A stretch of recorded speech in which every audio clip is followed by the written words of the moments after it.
The expression of beautiful or elevated thought, imagination, or feeling in appropriate language, such language containing a rhythmical element and having usually a metrical form. Though difficult to define, most would agree that poetry is easy to recognize and experience. Like science, it's a discovery process. Some say we write in order to understand, not in order to be understood. It's a relentless compulsion to get to know yourself.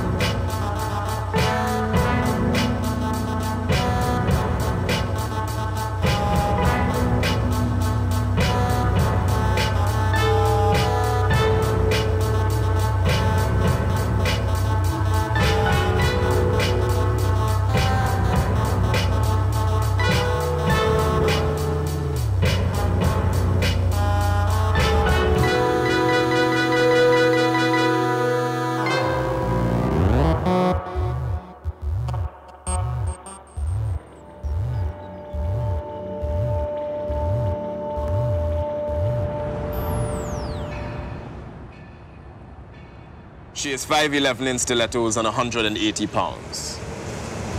She wears yellow and royal blue spandex down one leg, on the other, a batty rider. Cut off fleshy ass exposed at its lowest corner and rounding into excellence, this is how the ghetto loves us back. The matching top is a bikini. Everything else falls into place. Nose ring, attitude, gum popping, lips and nostrils flared, blue and yellow painted toenails to remind us this is no accident. Older men shake their heads in public disapproval or to hide the beginning of their own erections. Young girls look on in awe, equal parts amazement, envy, and I want to be like her when I grow up at the obvious mystic power of the high jiggling ass. The atmosphere is of festive ridicule.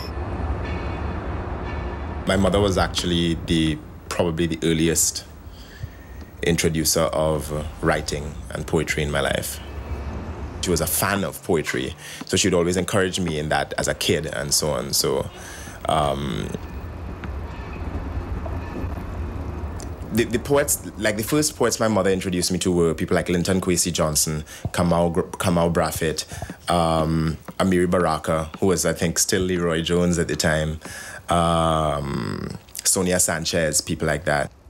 It spoke about things in our lives and about inequities, and I understood long before I got to school and was introduced to Shakespeare and stuff. I understood poetry to be something that had that definitely could be used as a political tool.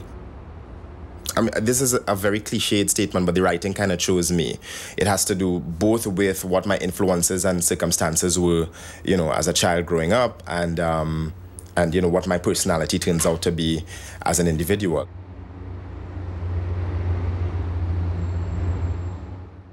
We strike at night.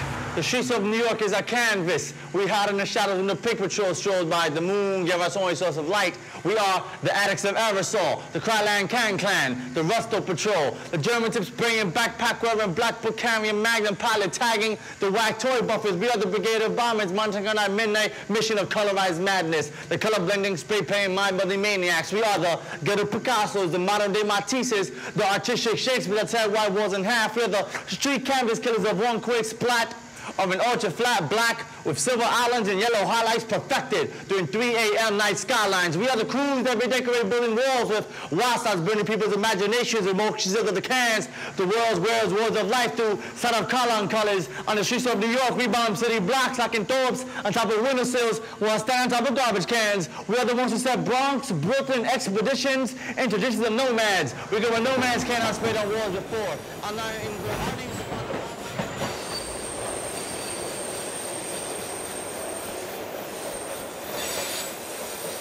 I started writing graffiti when I was 13, and that was like the first thing I really learned to express myself. At 17, I felt myself, I needed to change because I was really messing up in life.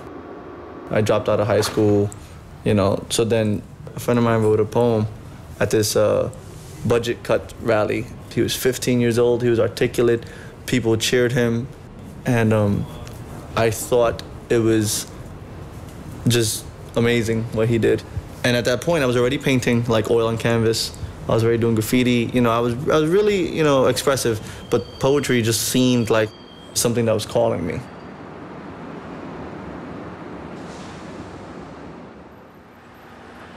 I started writing because of a girl. I was in junior high and her name was Angie. And she liked my friend, Ben, who was like our group's poet. Stupid teenage me thought if I wrote poems, then she'd like me. Of course, it turns out she really liked Ben because he was hot. Ugh. Before I got too melodramatic about the heartbreak, I realized that there was a lot I could express and process concretely with this poetry thing. I write what I experience directly. I come from the school of only write what you know, just write you. I think like that. For example, I would never write a "the USA is fucked up" poem. I would probably write more like a "why is the USA fucking with me" poem.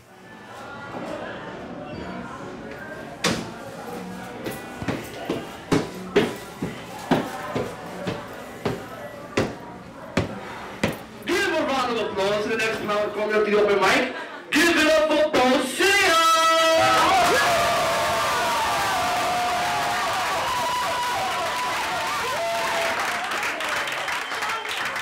I think love is the most beautiful thing in the world.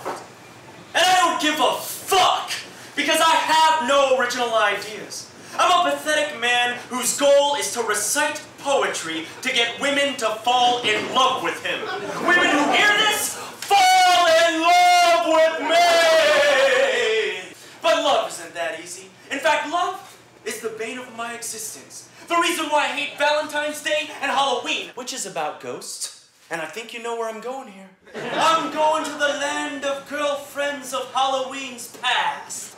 And maybe I've only got 3 ghosts in this land, but this doesn't mean that they don't bring their friends, because girls rarely travel alone in this land. Lydia's from this land. I used to kiss her while listening to The Cure's Just Like Heaven.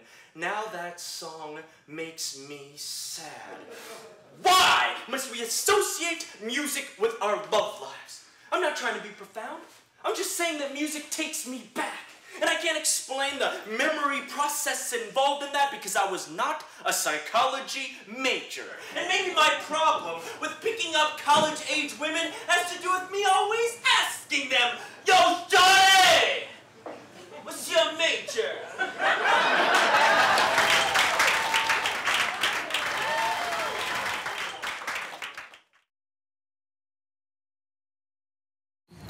I was raised in a house where my family went to church like 4 out of 7 days a week.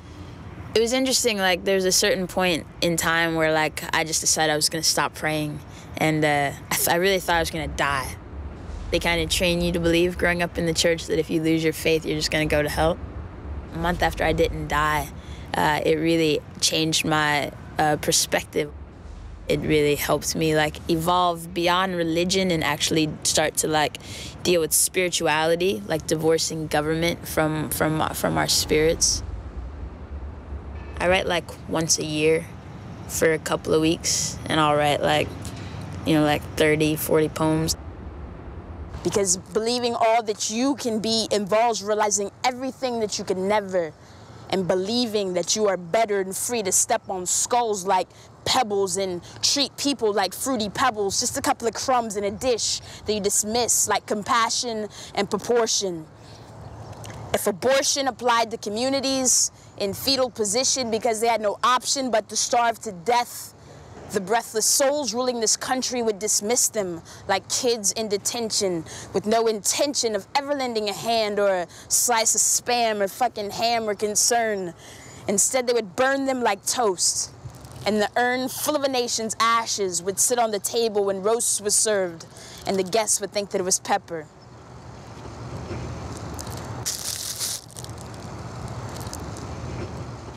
I actually hate to write because I'm the worst speller, and it just makes me feel like the most unintelligent retard that I can't spell like any word that I'm trying to write, you know? So I generally don't write very often, and I only write when it just spills out.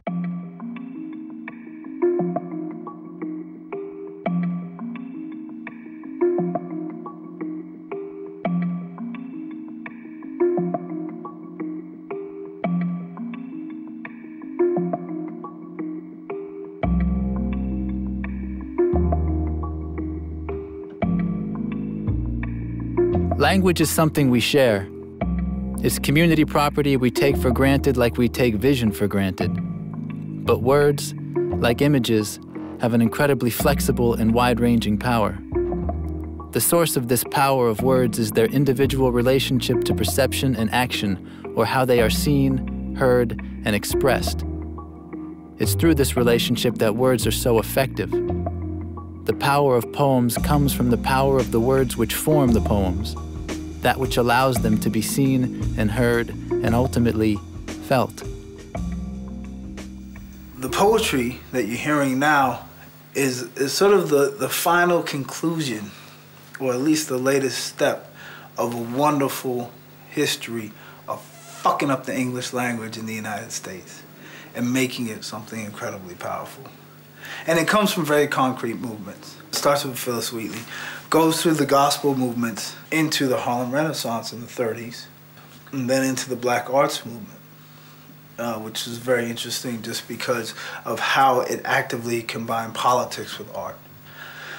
That all provides a strong bed from, especially from the late 60s up through the 80s, and then rap hits. Rap changes everything. And what we see now is poets who grew up with rap, you know, and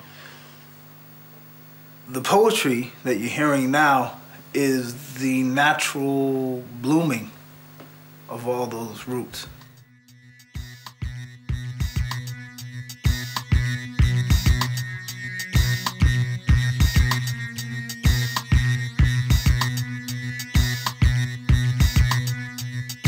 On the Coleman of this rap shit, the link between suicide, son, rob, and bada is ball being too legit to quit. Other rappers can eat shit, they look like a toilet. Steady licking his lips, thrust dynamics. My pros phosphorus to let them out furnace. Keep it tight like twats and knots when I spit armor response. Bayonet spoil your lunch. You know, I started out in the poetry scene, you know. I mean, I've met Mike Ladd back in '93 in a spoken word scene. And it wasn't until later that I got appreciative of what I did in terms of music, you know, putting that to music. Can't you tell? Cold as hell, follow my trail, and soon you'll find a path of broken hollow, tinfoil talent, torn asunder that I've left behind. Rock your mind one time, so if you feel it by your speakers, get near it. Make for those who want to hear it, the smart cannon. I feel that if you're good at what you're doing, it's just a matter of cadence. So the only distinction I make is, you know, beats without beats. It's all, it all has to do with the individual's relationships to words. But I don't make those clear distinctions, you know. Those sort of limitations are kind of like, oh, I only do this in terms of writing. This is the only way I choose to express myself. Your feet white, funky. 3 steps ahead, your left back twice. I'm laid back like a coffin. You can find me often, greedy with girls, half naked in a tickle fight, stroking my ego like a hand job. You asked little of life and got less. I never strove to impress, no critic or journalist. Can't treat my genius like jock itch, no deny my pockets. The prying eyes of silver dollars, this concludes our drama. Lights a bitch back in heat, you're slipped up with no slip mat. Flaws in your testament like a speck in your eye and splendid. I rhyme like his mirror's next 7 years, bad luck reflected. Emphatically through, I might thrill you, thaw you, render you solids liquefied to goo. I'll melt you, melt you, melt you.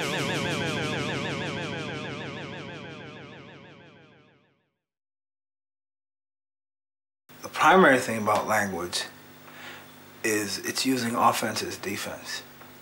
You know, you testify. You're representing yourself with language. I mean, that's what makes language vital, because it is the one thing you have that will define you and thus defend you, and it is the only thing that can preserve you. The poem, I have a piece, and it says, see the psychology. They thought they had an army of haters, but they had a crowd of kids who wanted to let off, and us they would have let off on. We sing songs, and we make holes and wrong empty. So now they shout in harmony, and ex-skinheads let off with their dreadlocks. You wouldn't recognize them as they boot you, do their thing and say, you get me? Love rules, fools, not science. You see, take your seance, there ain't no dead to call. Because we live and don't care not to care no more. Because the coloured world can't bore, it's interesting. You see, every heartbeat we invest in, feet dance, and we look beautiful. And the earth bountiful, feed we full of her appreciation, and a nation are thoughtful, one tomorrow. So now minds want to borrow from the east to cease pain and release peace. You're mental if you think this will stop. Fucking mental. Because for over 400 years we've been getting licks to head top, but we're still singing and dancing. You see, no matter what got planted in, the soul knows what should stay in, so we sieve till only gold. Bare kings and queens we from, so if it's long, the breeding somehow tells feelings like that. It's Cain, yours to kill. Because we take our fill eventually of what benefit we spiritually. We're drawn to this. So a miss with hips and good genes says what she means, and a man stands proud on earth with every heartbeat and new birth. So Bert, you do what you do. We'll do what should be done till eventually your Sally and son will sing songs with coloured ones who won't mind their children's hair curly. And won't mind their children's hair curly. Alright. You see, musical rhymes and rhymes vibrations leads to peaceful colonization. I said musical rhymes and rhymes vibrations leads to peaceful colonization. So my knuckles have stopped dripping. They're not dripping no more. Because now I'm a poet and you're digging me. Ex-banger. Well, you know, my background was like a lot of cruelty in my home, you know, and it was purely for playing too loud. Right. That's when all the beatings came. Just for being you. Just for wanting to be heard. Just for, you know, opening your mouth. The whole thing was when you get cigarettes put out on you and all this type of shit, it was like to speak is a sin. Right. You know what I mean? So I spoke with violence and I found significance with that. If I had a reputation and I knocked you out and whatever, but I didn't see me. Right. I had to hide me. When I discovered the poetry is that when I was writing or reciting, I saw my insides, and it was different to the way people were explaining me or telling me the way I was. My work is about individuality because of my own struggle to be considered an individual, to be viewed as Beau, as opposed to an Asian American something or other. In America, even today, with a face like mine, I can walk into somewhere and people will talk to me as if I'm an immigrant, or as if I don't speak English that well. They'll slow down how they speak to me. So I'm hoping that my work has some kind of impact where folks, especially Asian Americans, as I feel this directly, can be individuals without having to overcome a constant barrage of assumptions and prejudices. But you don't want to understand me. You just want to hear the part about my small dick again. As the Asian man will always be plagued by this rumor until he is brave enough to whip it out on stage and say, "Oh, we are gigantic!" Honestly, this is not the direction I wanted to take this poem. I just want to be in the arms of my true love. In a wonderful, perfect world with our two children, Helga and Lamar. 'Cause love has got me fucked up and dying because I feel retardo without anyone to hold me. And maybe that's sentimental, but what's wrong with sentimental? All I am saying is someone love me.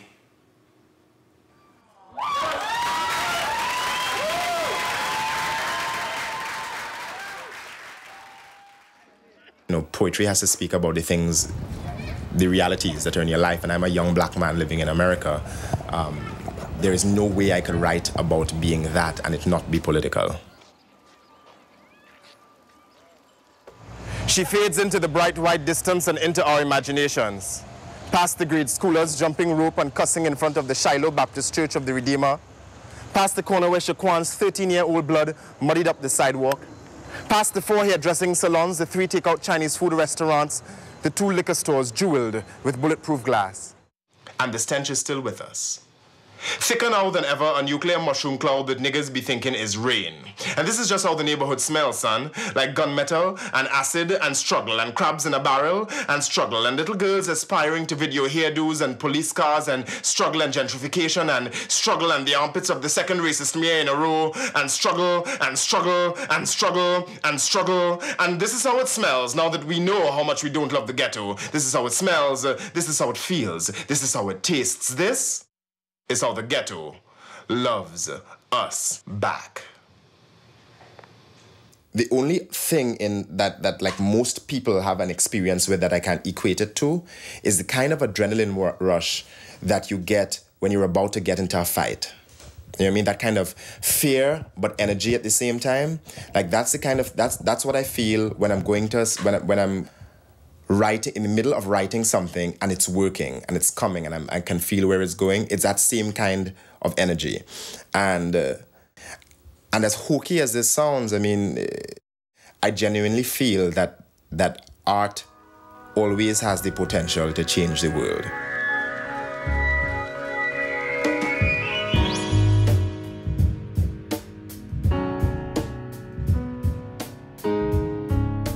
Poetry is words, and words are vehicles for meaning. But above all else, words are sounds. They are indications, not definitions, so the meanings matter, but so do the particular words used. Poetry operates by creating a sound structure which preserves the actual words. Rhyme locks the words together, as do repetition and rhythmic patterning, but poetry is not linear. The words interact the way melody and harmony interact. You know, obviously words have one definition, but when you know, being a poet, you know, your whole point is to like bend those definitions, or at least my objective as a poet, craft-wise, is to bend the tangibility of words and to allow them to stretch so that more people can relate to them from different perspectives, according to like things that I put them in proximity to. So I never truly anticipate people understanding the words because they're metaphors. Words are very specific to your existence. Like, you know, they carry a lot of subversive definitions that I try to like capitalize on. Traditional English or classical English is abandoned. You know, and American English becomes its own thing, which is shared by all races that live in America at different levels. Imperial English is this thing, or sort of post-imperial English is this amazing thing that changes everywhere. And because it is shared by so many people, it has become the most flexible language, where you take the word fuck, and fuck can be an adjective, a noun, a pronoun, an adverb, and a verb. You know what I mean? There's no more versatile word than the word fuck. The Roach Motel, located behind Heaven's Gate, waits for mice and men in hen suits, clucking chickens, fucking Emily Dickens' daughter named Hillary Bush Clinton, who's next in line for primetime football, kicking U-Hauls full of servants of African descendants, rocking pendants of J. Christ, eating fried rice prepared by Mexicans, who's next again defended the Alamo with snow cones and Coca-Cola, spitting Ebola and salmonella on the umbrellas of good fellas in blue blockers in business suits who suit Daisy Duke wearing hoochies, rocking Gucci knockoffs like colonialists knock the Red Sox off of corn-eating Indians named Mahatma Gandhi or La Cindy. I betcha my heartbeat that you speak of this life like it was the love boat, but this is a slave ship. I don't really use a vocabulary that is very like clear cut. Like I don't really use very many adjectives. I use more like nouns I use nouns as adjectives and as verbs you know, to really sort of emphasize that it's not very literal and it spans further than what it actually is, you know. We were getting into, in London as well, was making sounds. And that's a trip, using words to basically, like we have... Like percussion. Like the ang. Right. So every word had to have the ang sound. Like this comes from Jamaica with shun and right. You know what I mean? So it's like you might say, I rev so my ill spill and I fill myself with what loves, you know, ill spill, it, right. You know what I mean? So you just go in the it sound. All the internals. Yeah, you know what I mean? So that's a big thing I'm getting into, like with just making these sounds, remembering the sounds. Right. Like I might have where I go a shun and an ang sound, and the whole poem interacts between shun and ang. New meaning. The room goes I am being Mr. Cool is how I see things. I trust unconditional meanings. I know you want to feel what I'm feeling, but sorry that you had to meet me. I change your world with my philosophy. I'll inspire your sexuality. Rammellzee is one of hip-hop's true originals. His heavily encrypted slanguage gave an experimental quality to hip-hop. It's the linguistic equivalent of graffiti tags all over the mother tongue. You give me words, then I might curse you with them. That's what happens to imperial languages. The imperial others learn it all too well. They make it something else, like Rammellzee, hiding in the master tongue, waiting, then biting the master tongue. Grimm's Law is from 1822. It is based on how to assassinate a language structure, mostly English. It verifies through sonics of how to take out sounds as they pronounce themselves through rhythmic patterns to destroy the rhythmic patterns as it backwards up and takes out the language, so the language does not exist. If there is a reason for doing these things, I have them only because I invented a statement, iconoclast panzerism. It doesn't protect the alphabet. It's a remanipulation. It is there to make sure the language is disassembled. Iconoclast panzerism does to the alpha beta is simply remember that it drops the A from beta. I've always enjoyed hieroglyphics, you know, Egyptian hieroglyphics. But I think with 26 letters, you can create, you can create a universe. When you dream, those 26 letters can turn into, 2 million or 2 billion things. With 26 letters, you're basically you're expressing your life. And I don't think you need anything more. Now we reign on your law. The ink scribe scribbles on your forehead and pronounces you hip-hoply dead. The foresight of hip-hop overshadowed by technique, table, microphones, and Puma Grace with complexion tones. And there's no hip-hop without graffiti, only rap. So we wrap our hands around cans, becoming one. Our motions are studied by plagiarists, anthropologists, making money off our art. The spits on clean canvas can be added to minds where eyes can understand the buck-wild style alphabet. Sunrise is called for travels homeward bound. We're the ones that made that. We are the ones that made that. We are the ones that made that click-clack sound with the can on new land when a tag, kick ass is shot. We're the artistic poets that perform magic spray paint and just call ourselves writers. I'm not a poet writing from a poet standpoint, writing about graffiti. I'm a graffiti writer who's a poet writing from a graffiti writer standpoint, which I think was always very important because I hear poems about graffiti about guys who've never gone bombing or have never gone piecing, have never walked the tunnels, have never crossed the tracks. Like those are concrete things. Like one of the things that really moved me was something I heard Rammellzee say. And he was describing like the ghettos as like a part of the body that's ill, that needs a blood transfusion. And he said that the train tracks were like veins in that particular body. And these kids that were living in that environment where they weren't getting enough attention and they weren't really getting a real identity about themselves, they invented this thing called name fame, where they took their name and they drew it in giant letters, and it was leaning, which means it has movement on these trains, and these trains were going along these tracks, which are like the veins, you know, and transfusing the whole ghetto to elevate themselves mentally out of the wrong perceptions of themselves. And it's like on those trains were the B-boys and the rappers and the DJs, and they all spilled out into this little weak area. And then all of a sudden, in that time, everybody was stopped being weakened by the negative perceptions of self, do you know what I mean? Because they were creating massive perceptions of self. If you look at the dictionary, you will state what it states, that the Gothic futurists of the past told God to go to hell.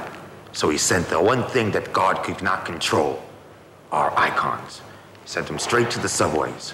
With the electromagnetic power of the vast transit systems, the baddest gallery system known on the planet for distribution of my words, he came back out in the United States with triggers like Rammellzee, would invent them to make them fly, and then launch to destroy you too. Hell, the catacombs, just like where all death and bodies are buried. Bodies of word, bodies of mind, bodies of spirituality. But more important, for the body of the letter, the iconoclast systems. Without that and a mass transit blood system, your world would be shot. You have plenty of veins. Good food when you can eat it. I love eating trains.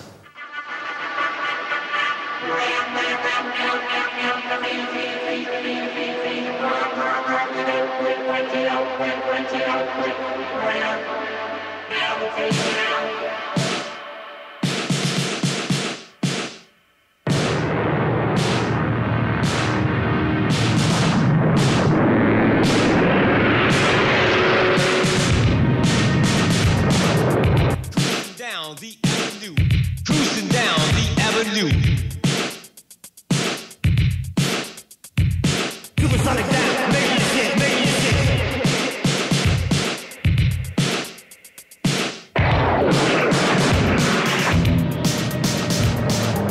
Cruising down the avenue of 125th and rocking in blue. Didn't catch the bus, couldn't take my chance. But I started with $1 when I wanted to dance. Got to the coast, but I don't know how. Just the cops are down.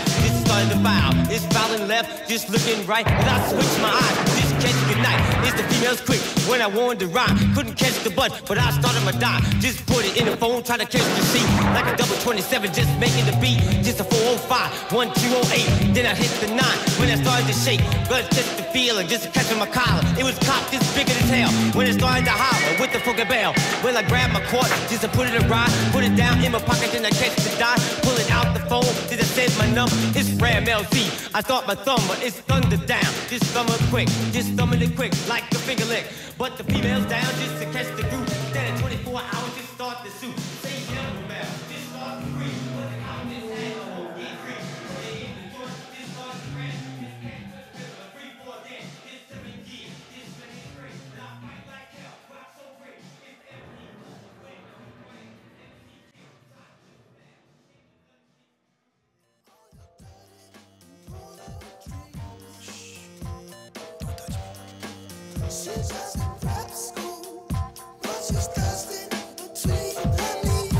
For me, it's all poetry. And for the poetic movement that we're talking about here is voluntarily underground.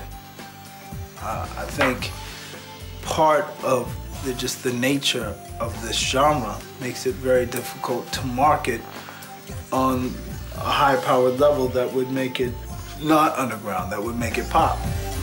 She touch you like you touch me. She touch you like she touch me. She touch you like she touch me. She touch you like she touch me. You touch her like she touch me. You touch her like she touch me. You touch her like she touch me. She touch her like she touch me.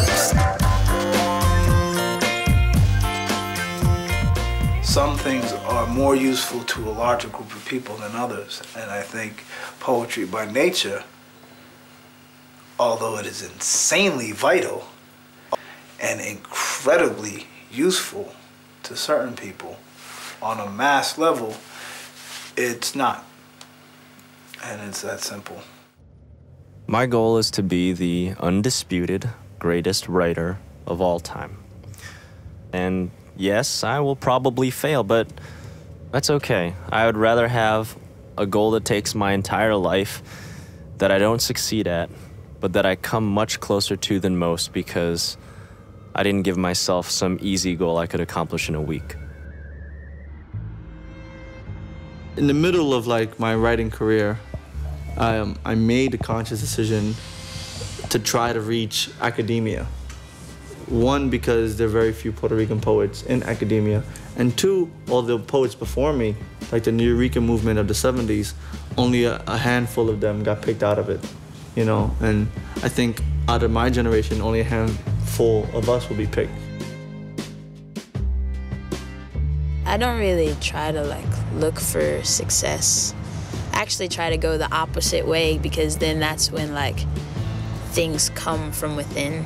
I think people who look for fame, they might as well just like look for a job. Like I think that, you know, if you're like destined to be whatever the hell you're doing, it will like find you and follow you and it will like haunt you to your death. I like more of the practice of insecurity. I just think I'm just trying to be honest and then things are following me just in being myself. You know, it does not feel bad to be recognized or to be acclaimed by people. But every time I sit down to write, I sit down to write for whatever was the original reason I ever sat down to write. That I have something to say, and I think it's important that I say it. And I love that I can do it with words.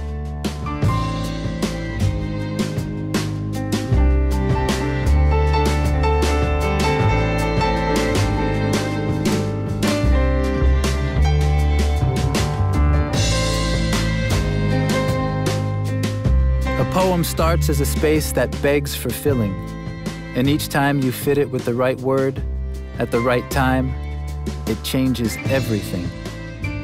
With words, we fit journeys to a sentence, turn seconds into lifetimes. With words, we are creator and coroner. With words, we remember what life forgot.